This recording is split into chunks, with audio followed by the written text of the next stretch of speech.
En esta ocasión vamos a ver un tema que nos va a hablar sobre una herramienta que nos va a ser muy útil para este proceso de despertar de la conciencia. Y a propósito de esto, pues vamos a hacer una introducción relacionada con las herramientas del despertar para que podamos ver su importancia y cómo debemos armarnos de todas las diferentes herramientas que se nos dan en este curso, que aprendamos a mezclarlas, que aprendamos a valernos de ellas para combatir en nuestros procesos interiores del despertar. Para hacer esta introducción vamos a hacer un ejercicio imaginario. Vamos a imaginar que estamos frente a un ejército gigantesco que viene a invadir nuestra ciudad, aquella ciudad donde vivimos. Un ejército de bárbaros armados hasta los dientes. Imagínense eso. Un ejército dispuesto a acabar con nuestros hogares, a llevarse nuestras riquezas, incluso a esclavizarnos y llevarnos por allá a lugares lejanos a servirle a un rey extraño. Terrible, ¿no? Seríamos muy afortunados si de pronto tuviéramos una espada con la cual luchar, tuviéramos una herramienta de combate, porque a puño limpio agarrarse contra un ejército armado hasta los dientes no es muy buena idea, ¿verdad? Así que si contamos con una daga, con un cuchillo y con una espada, algo tenemos, por lo menos para defendernos hasta la muerte. Ahora, si tenemos un escudo, pues vamos a tener un poco de más suerte. Y si somos muchos, con espada y escudo, pues ya tenemos algo para evitar los ataques de los demás. Y si tenemos un casco y una armadura brillante y poderosa, pues tenemos aún más. E incluso si tenemos caballos, tenemos una caballería poderosa que incluso nos va a llevar a nosotros a atacar a nuestros contrincantes y a ganar esta batalla. Pues bien, esta metáfora debemos llevarla a nuestro interior porque es una guerra que está ocurriendo en este momento.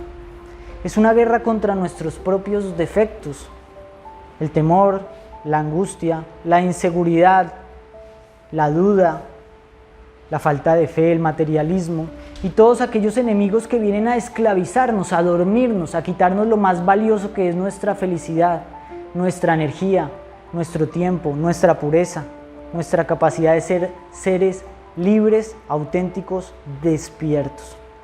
Estos enemigos son reales. ¿Y qué armas tenemos para combatirlos? Esas armas tenemos que sumarlas, ¿cierto? Tenemos que acumularlas, tenemos que desarrollarlas, tenemos que entrenarnos en ellas si queremos que no nos conquisten y si queremos defender nuestra libertad, nuestro proceso de despertar. Así que hoy vamos a hablar sobre una de estas armas, una de estas herramientas que seguro todos conocen, no todos practicamos. Esta herramienta se titula la oración. Todos sabemos lo que es la oración, ¿cierto? No todos practicamos la oración. Pero bueno, preguntémonos, ¿cómo funciona la oración? ¿Sabemos qué pasa cuando nosotros nos sentamos a orar? ¿Qué tipos de oraciones hay? Porque no todas las oraciones son las mismas, existen diferentes tipos y finalidades que podemos perseguir con nuestras oraciones. ¿Y qué papel cumple esto en el proceso del despertar de la conciencia? Porque sabemos que orar no lo es todo. Existen otras herramientas muy útiles también y que debemos saber mezclar, debemos saber combinar. Y sobre todo, ¿cómo podemos practicar la oración para que nos brinde esos beneficios, para que nos cargue de una energía espiritual que nos va a servir para vivir nuestro día a día con una intención mística, con una apertura a lo espiritual, con una receptividad a los mensajes que la vida nos va transmitiendo a través de las diferentes circunstancias que estamos experimentando en nuestras relaciones, en nuestros problemas, en nuestras alegrías y tristezas, etc. La oración viene de la palabra. Para muchos es simplemente el acto de repetir palabras con una intención espiritual. Pero la verdadera oración va mucho más allá. La palabra es lo mínimo, es solo la punta del iceberg. La oración tiene mucho más fondo. Podríamos describirla como un acto de recogimiento, introspección, en el que nosotros nos metemos en el fondo de nuestro ser, de apartamiento de toda esa serie de inquietudes y movimientos del mundo exterior. Un acto de fe, un acto de abstracción en el que nos concentramos y nos abrimos tanto para solicitar como para entregarnos a nosotros mismos. La palabra es solamente un medio de expresión, pero lo importante es lo que estamos expresando desde el fondo del corazón, al tratar de lograr una conexión a través de la oración. Es importante que reflexionemos sobre esto y sobre todo si nosotros nunca hemos hecho el experimento de rezar, de orar, de desarrollar esa capacidad de interiorizarnos en la oración.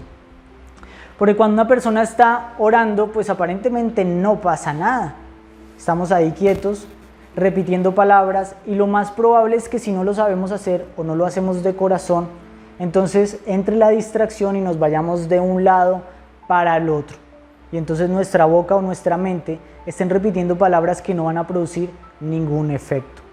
Por esto debemos preguntarnos qué ocurre cuando oramos. ¿Qué ocurre cuando estamos repitiendo una palabra o tratando de dirigir un sentimiento al mundo espiritual?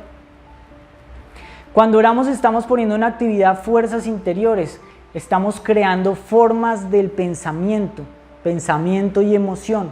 Nuestra fuerza mental se dirige a otra dimensión y en esas dimensiones sintonizamos con la energía divina, con una energía que siempre está dispuesta para todo aquel que quiera entrar en contacto con ella. Y atraemos entidades, fuerzas y formas del pensamiento que son afines a nuestro anhelo. Y esto lo que hace es que espiritualiza la materia. Es decir, empezamos a vibrar en sintonía a otra cosa, a una vibración espiritual, que nos puede transformar, que nos puede cargar y nos puede dar muchos beneficios que ahora vamos a tratar. Pues bien, la importancia de la oración radica en que nosotros podamos ver que vivimos en dos mundos que son muy diferentes. Tenemos un alma y espíritu que pertenecen a un mundo sutil y un cuerpo que nos mantiene conectados con las experiencias del mundo exterior. Sucede que a veces estamos tan desconectados de lo interior que creemos ser cuerpos con alma cuando somos almas que tenemos un cuerpo. Vemos la experiencia de manera invertida. ¿Por qué? Porque nos olvidamos de lo interior al estar todo el tiempo manejando situaciones del mundo exterior, problemas que tenemos con los demás, situaciones económicas, con hijos, y vivimos en este mar de ocupaciones del mundo exterior, desconectándonos de la fuente de la que hacemos parte y de esas vibraciones superiores. Así pues, esos dos mundos nos presentan vibraciones diferentes, gozos distintos, porque existen vibraciones superiores, intermedias e inferiores, respectivamente a cada mundo. Existen vibraciones relacionadas con el mundo terrenal, aquellas que podemos experimentar al tomar alcohol, al ver una película entretenida, al consumir droga. Son experiencias que vivimos a través del cuerpo físico. Vibraciones inferiores que producen un placer momentáneo y también son precedidas por un vacío, un dolor, una dependencia. Así que con la oración lo que nosotros hacemos es lograr una conexión con ese mundo interior. Cuando nosotros oramos llevamos nuestra conciencia a los planos superiores, porque no podemos ir en cuerpo físico, pero sí podemos ir en conciencia.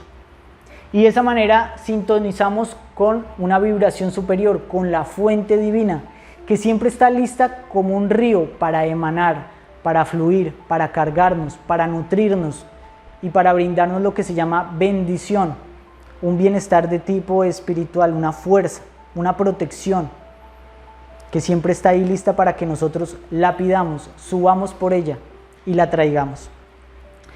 De esto pues nos han hablado grandes religiosos, personas espirituales, místicos, y hemos visto incluso apariciones en las cuales los seres espirituales descienden a enseñarnos la importancia de la oración. Un caso interesante fue aquel que ocurrió en 1830, el 27 de noviembre, a una monja que se llamaba Santa Catalina Labouré. A ella se le apareció la Madre Divina, la Santa Virgen, en medio de la capilla. Y ella tuvo la fortuna de ir y arrodillarse a sus pies y ver una imagen asombrosa en la que ella estaba representada. Aparecía ella parada sobre un globo terráqueo pisando una serpiente.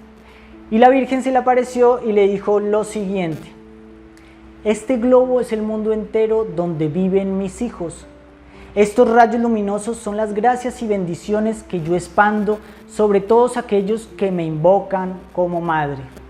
Me siento tan contenta al poder ayudar a los hijos que me imploran protección, pero hay tantos que no me invocan jamás, y muchos de estos rayos preciosos quedan perdidos porque pocas veces me rezan. Todas estas experiencias fueron las que dieron lugar a la construcción de una pequeña medalla que la Virgen le dijo a Catalina que mandara a acuñar, que mandara a fabricar por mandato de ella misma.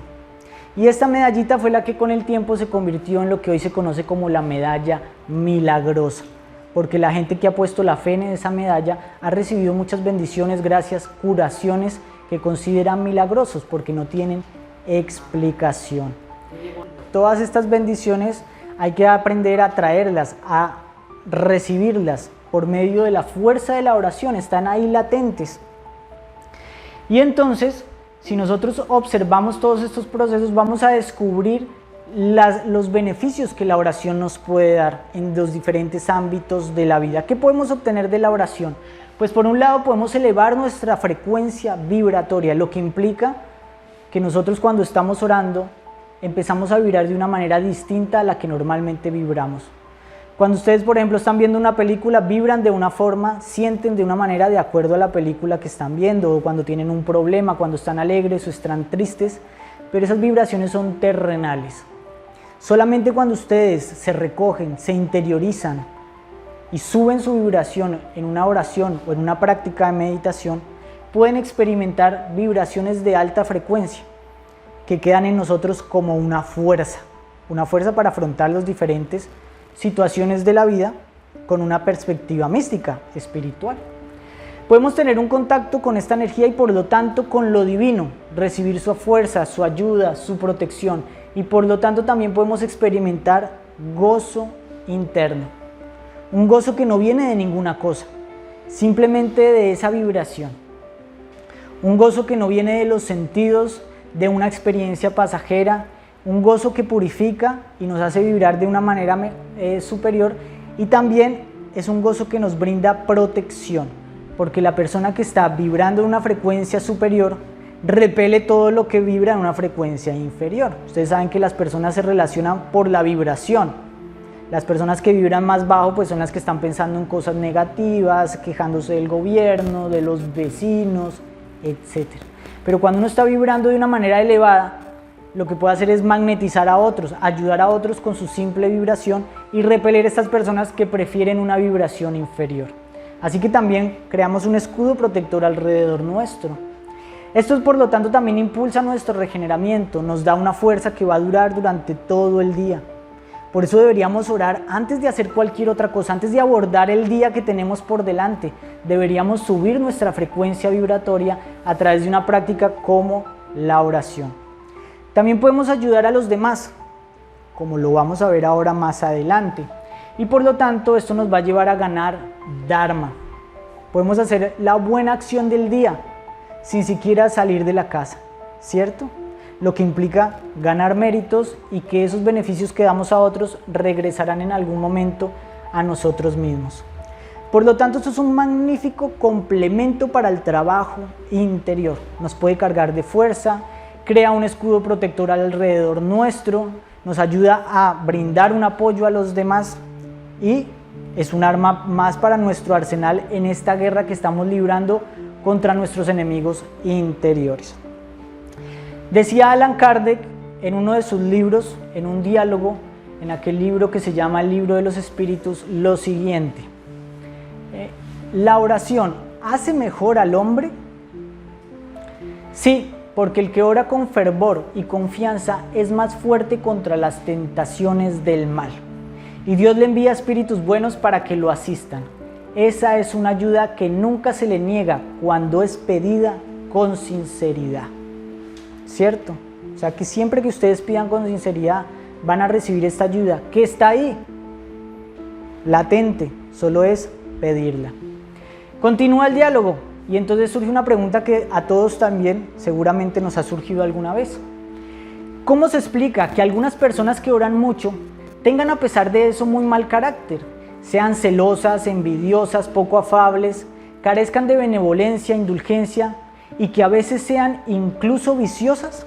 ¿Cómo puede ser? ¿No que están orando? ¿No que se están conectando con lo divino? Tienen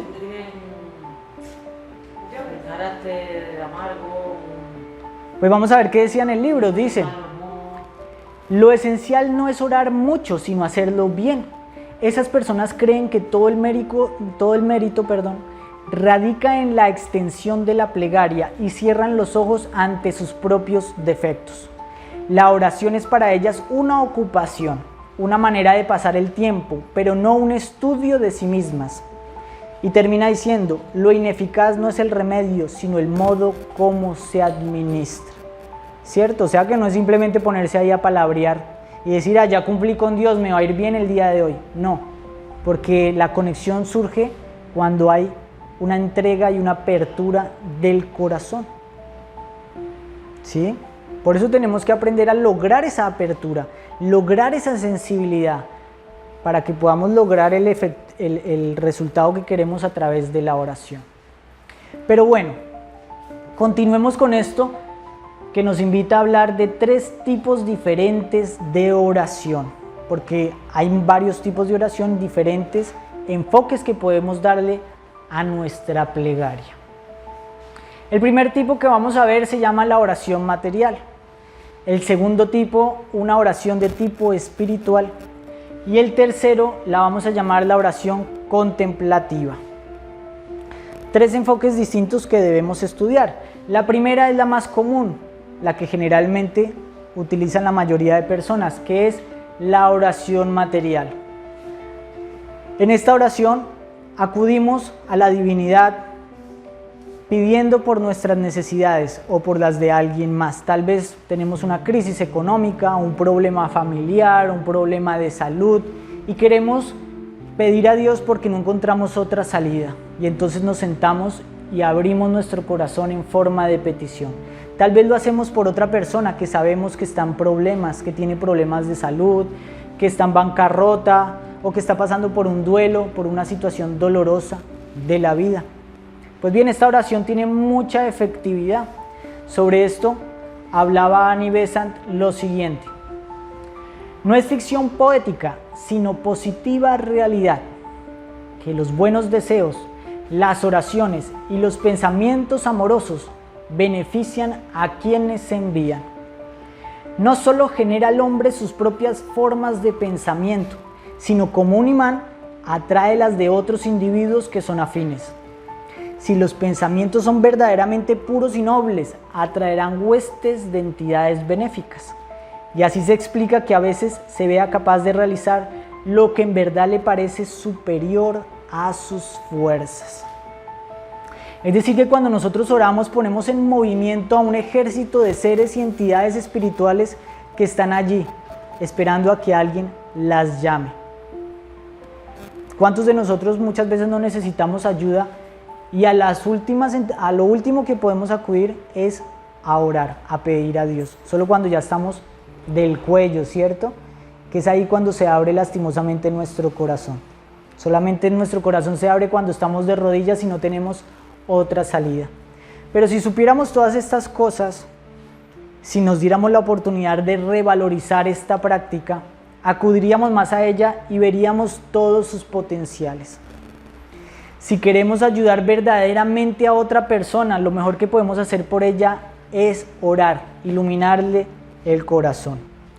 Cuando oramos por una persona, le brindamos una ayuda mucho más eficaz que aquella que le podemos dar directamente, materialmente, ¿cierto? Vemos que nuestro vecino tiene un problema económico. Amigo, venga, yo le doy, tome 100 euros. O vemos que nuestro amigo tiene un problema con su pareja. Entonces venga, yo lo reconforto y le empiezo a hablar de los problemas de pareja. Pero por lo general nosotros no tenemos una buena capacidad de ayuda. A veces nuestra sabiduría es limitada. Y por más que le demos dinero a una persona para solucionar sus problemas económicos, generalmente su problema es más de fondo, porque tal vez tiene un karma o defectos de fondo que son la causa de ese problema. Pues deleguémosle al que sabe. Traigamos huestes espirituales para que vayan al fondo, para que le ayuden verdaderamente a esa persona. Pero si queremos que esa ayuda sea efectiva, tenemos que abrir nuestro corazón y rezar como los grandes maestros nos han enseñado, pidiendo que a esa persona se le ayude en su problema, se le asista, se mejore su situación.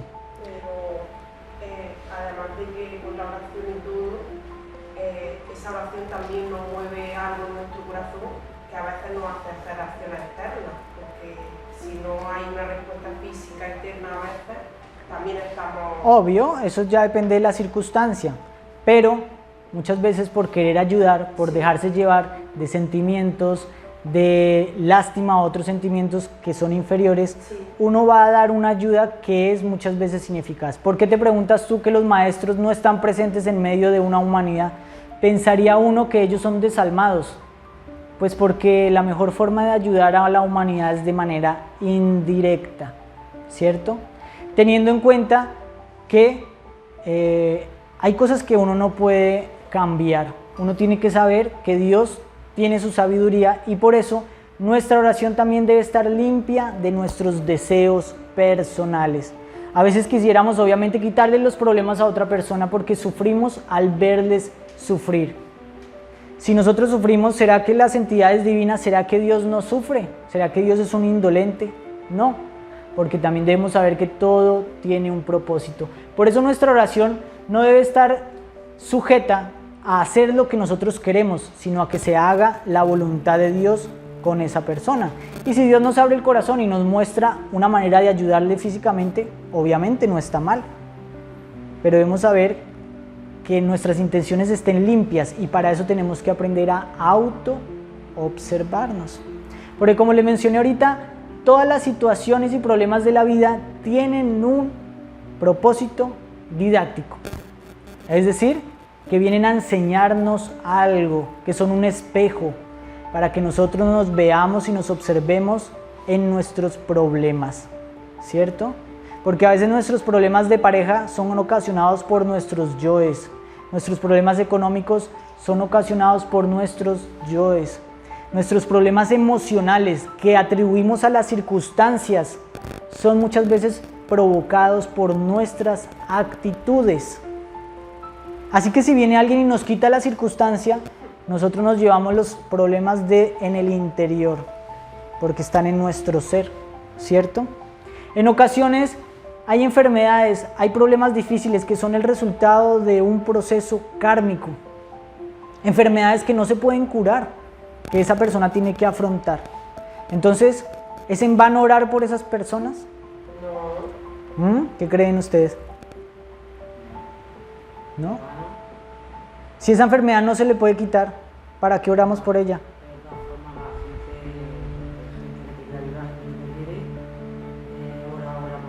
Claro.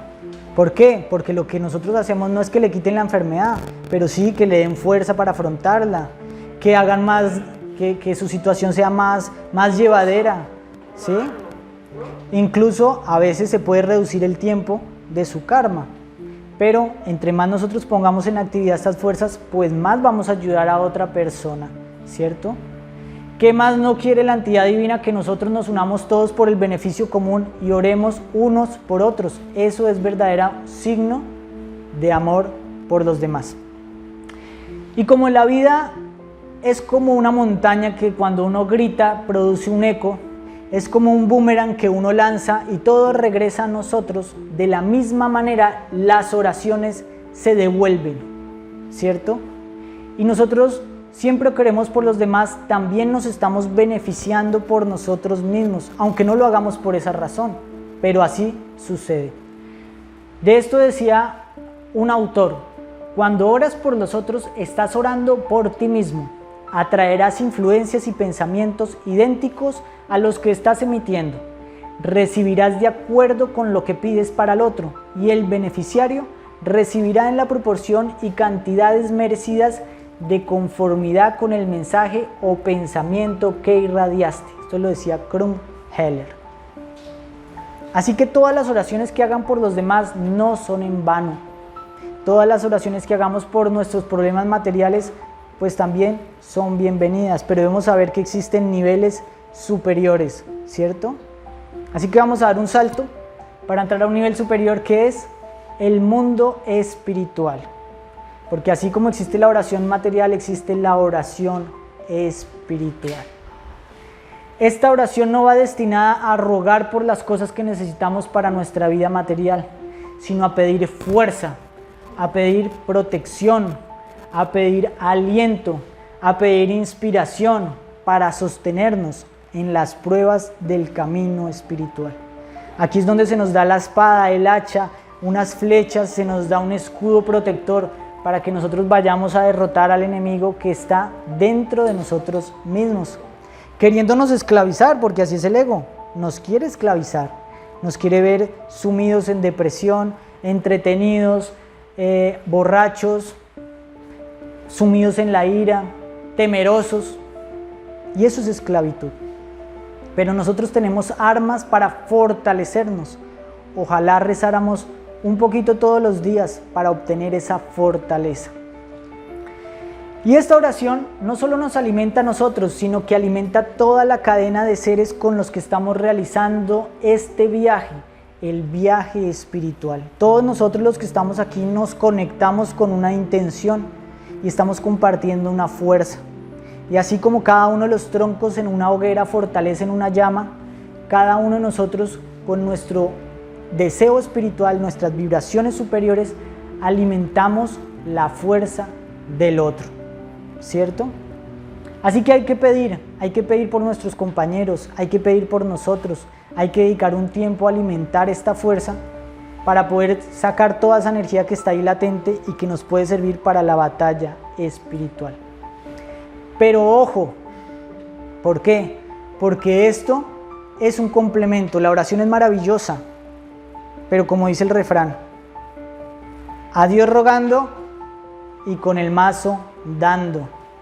Con la oración podemos recibir fuerza, podemos recibir protección, pero la oración no nos va a liberar. El trabajo tenemos que hacerlo nosotros. Esto es como si tú le pones un tutor a un alumno de un colegio. De pronto necesita enfrentar una prueba y uno dice, bueno, yo le voy a poner un tutor que le ayude, que le enseñe, que lo instruya. Pero el que tiene que hacer la prueba, ¿quién es? El alumno, ¿cierto? Podemos, entre todas las armas, comparar la oración con el caballo, porque un caballo pone en ventaja a un guerrero, ¿cierto? Está mucho más en ventaja un hombre con un caballo bien fuerte que a pata. Pero ¿qué pasa si el guerrero no tiene espada? ¿De qué le sirve el caballo? No puede ir a dar puños, ¿cierto? No puede ir a darle una vuelta al ejército contrario. Porque hay una herramienta más importante que la muerte psicológica. La muerte de nuestros defectos. El trabajo que tenemos que hacer para despertar. Eso es prioritario. La espada con la que nosotros vencemos al enemigo interior. Porque la oración sin muerte no produce la liberación. La oración, por lo tanto, debemos verla como un complemento para nuestras batallas, para estar atentos durante el día. Porque si no seguimos dormidos, y si no, nuestra oración va a ser la oración de un dormido. Si nosotros no aprendemos con nuestra espada a mantener la atención en el presente, ¿qué vamos a hacer cuando estemos orando?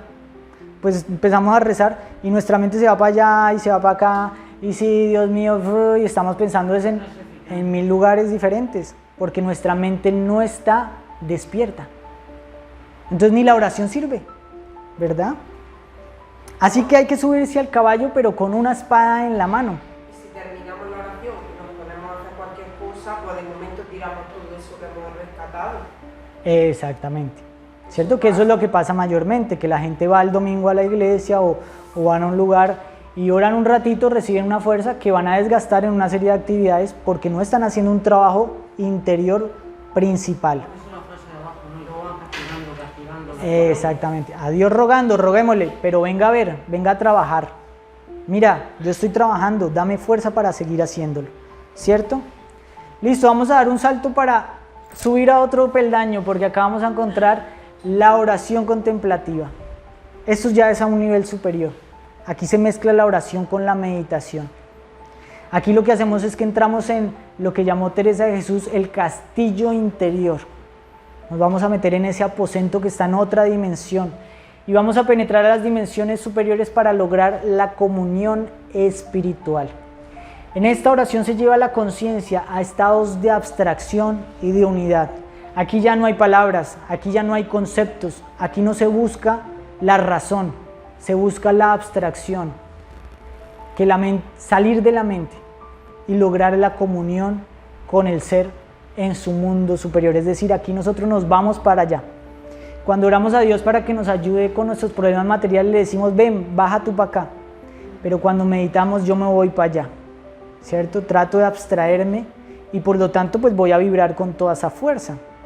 Me voy a cargar en ese mundo. Esta es la oración de los contemplativos que se describe en el pequeño tratado de la oración con estas palabras. Una persona se pone a orar cuando ha comprendido claramente la futilidad y la relatividad de todos los objetos convencionales que, aun teniendo su importancia relativa, no pueden darle la paz profunda y la plenitud que todo ser humano anhela con nostalgia. Es decir, todos nosotros anhelamos una plenitud, una llenura, una felicidad muy profunda que no encontramos o encontramos a medias en el mundo exterior, con la que nos entretenemos viendo un programa, hablando con la vecina o así, distrayéndonos en este mundo con tantas cosas que hay, pero ese vacío no se llena. Para eso tenemos que conectarnos con nuestro ser, sacar un tiempo de meditación, abstraernos y lograr la quietud de la mente. No importa cuál sea la oración, detengámonos un poco todos los días y vamos a practicar. A Dios rogando y con el mazo dando. Hay que ponernos a practicar. ¿Cómo vamos a practicar la oración? ¿Cuál es el esquema para orar? ¿Cuáles son las normas? ¿Cuáles son las reglas? ¿Cuáles son los pasos? ¿Ah? Estar en un sitio tranquilo, tú solo. Requisitos, ingredientes. ¿Cuáles son?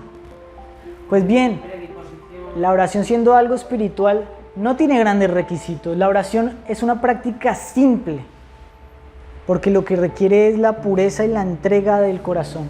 No requiere de complejidades ni normas mecánicas, no se trata de primero, segundo, tercero, porque no es un acto técnico, sino apertura, entrega. No importa la palabra, si tú tienes fe en una oración católica o budista o lo que sea, lo que importa es que puedas conectar con ella al mundo de lo divino. Lo que importa es tener un alma simple, y sobre esto decía Krumheller nuevamente: orar es sentir y no lo que los labios dicen.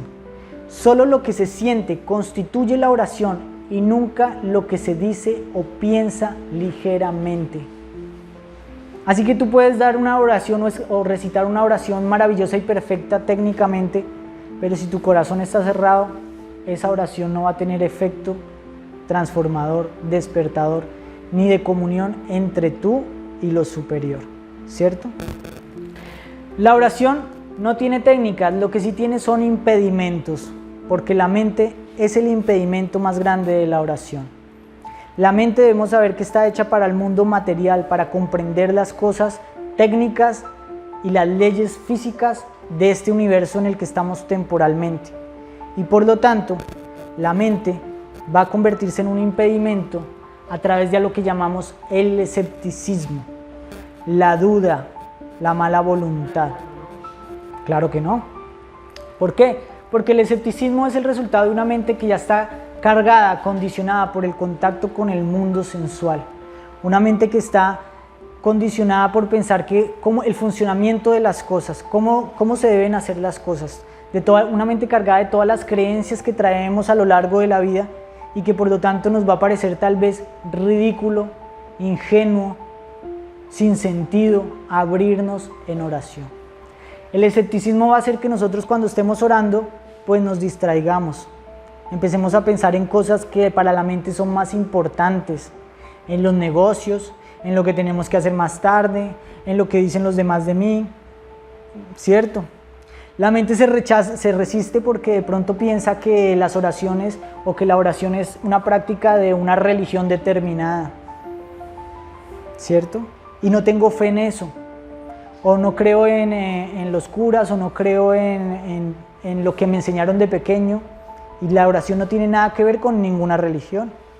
La oración es una práctica que uno tiene que aprender a desarrollar de uno para su ser interior. El escepticismo es algo terrible y todos los seres humanos lo tenemos en alguno u otro grado. Los discípulos de Cristo, ustedes se sorprenderán de que eran terriblemente escépticos y Cristo constantemente reprendía esa incredulidad a los apóstoles. ¿Por qué? Porque ellos tenían una mente de cómo debían funcionar las cosas. Entonces Jesús le dice a Pedro, bájate de la barca y camina sobre el agua. Y él tiene miedo. Obviamente en nuestra mente lo natural es pensar que si yo piso el agua me voy a hundir. Pero el maestro está por sobre todos los fenómenos naturales, porque las leyes espirituales son diferentes a las leyes materiales. El apóstol Tomás dijo, hasta que yo no meta el dedo en la llaga del costado de Jesús, no creo en que Él está resucitado. Imagínense, un apóstol que vio a Jesús en carne y hueso, lo vio curar leprosos, dar vista a los ciegos, resucitar muertos, y aún así no creía que había resucitado. Tuvo que ir efectivamente y tocar la llaga, meter sus dedos en la herida del costado para creer. ¿Y qué dice Jesús? Dice, bienaventurados los que pueden creer sin tener que ver lo que tú ves, ¿cierto? ¿Por qué? Porque la fe es el poder que mueve la oración. Si ustedes no tienen fe en algo, titubean y aunque vayan físicamente hacia ello, en su mente ya están distraídos. Si ustedes no tienen fe en la oración, si creen en el fondo de su ser que están perdiendo el tiempo, ya están distraídos, porque internamente no tienen fe, no creen en eso. Por eso la fe es creer y orar como los maestros nos dijeron, con fe. Sobre esto decía Jesús, porque de cierto os digo que cualquiera que dijere a este monte, quítate y échate en el mar, y no dudare en su corazón, sino creyere que será hecho lo que dice, lo que diga será hecho. Ojo, porque está diciendo que uno tiene que creer que lo que diga será hecho. Por tanto os digo que todo lo que pidiereis orando, creed que lo recibiréis y os vendrá.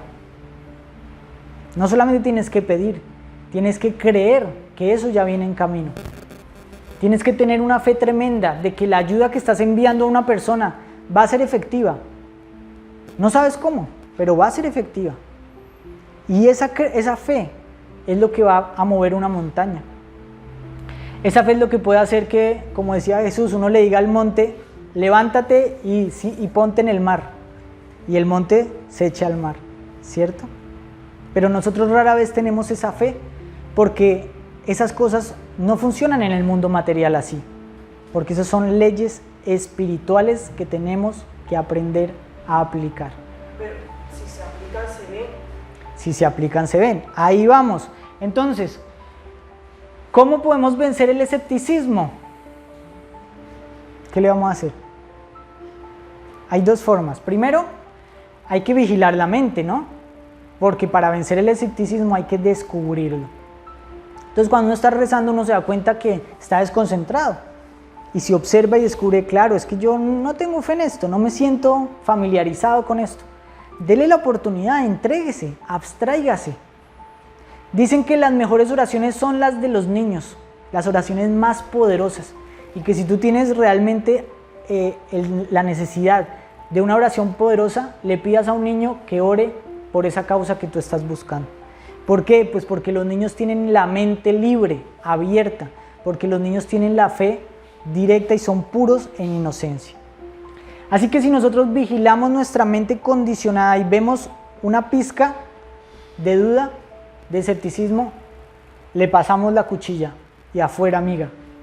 Y haciendo experimentos. ¿Qué es hacer experimentos? Si conocen una persona enferma, recen por ella con fe, con entrega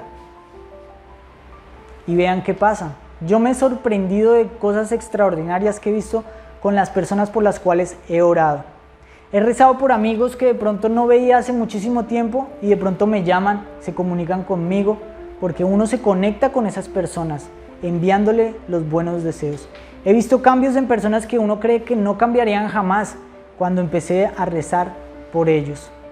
Obviamente a medida que adelantas en el conocimiento interior, a medida que adelantas en el proceso del despertar, tus oraciones son más poderosas. ¿Por qué? Pues porque tienes más fe, tienes más entrega, oras más, ¿cierto? Así que hay que ponernos en marcha y si queremos orar mejor hay que seguir ese consejo que nos da la Madre Teresa. Para orar mejor hay que orar más. ¿Cómo vamos a empezar esto? Debemos saber que todos tenemos un pequeño rosario natural. Ojalá lo usáramos. Ese rosario natural podríamos usarlo por lo menos una vez al día. Son nuestros 10 dedos. Hagamos ese rosario natural y recemos esas 10 pequeñas oraciones, 10 pequeños Ave Marías, enfocados hacia algo. Recemos las oraciones en las que más confianza tengamos. Si tenemos fe en la oración del Ave María, hagámosla. El Padre Nuestro son oraciones que dio el Maestro Jesús. Si conocemos otras oraciones de algún santo que nos inspiren, que nos permitan conectarnos, si tenemos la osadía de hacer una oración, hagámosla, ¿por qué no? Todos son medios para conectarnos. Ojalá rezáramos un poco para conectarnos con esa fuente al empezar nuestro día, para recibir energía, luz, mística. Ojalá rezáramos un poco al terminar nuestro día, para ir a la cama dispuestos no a soñar con problemas y con cosas que tuvimos durante el día, sino para ir a la fuente divina que nos enseñe cosas para venir el día de mañana a seguir en la batalla. Como ven, tenemos una herramienta más para trabajar interiormente, para defendernos de las fuerzas del mal, para decapitar a nuestros enemigos, para proteger nuestras riquezas. ¿Qué vamos a hacer? ¿La vamos a dejar ahí en el armario y quedarnos contemplando cómo el enemigo se lleva nuestras riquezas? ¿O vamos a frentear ese enemigo y agarrar nuestras armas, subirnos al caballo y utilizar la espada? Eso ya está en cada quien, ¿cierto? A todos se nos dio ese rosario. ¿Cuántas veces lo hemos usado? Está nuevo, hay que desgastarle las cuentas. ¿Cómo la ven? ¿Tienen alguna pregunta? ¿Ninguna?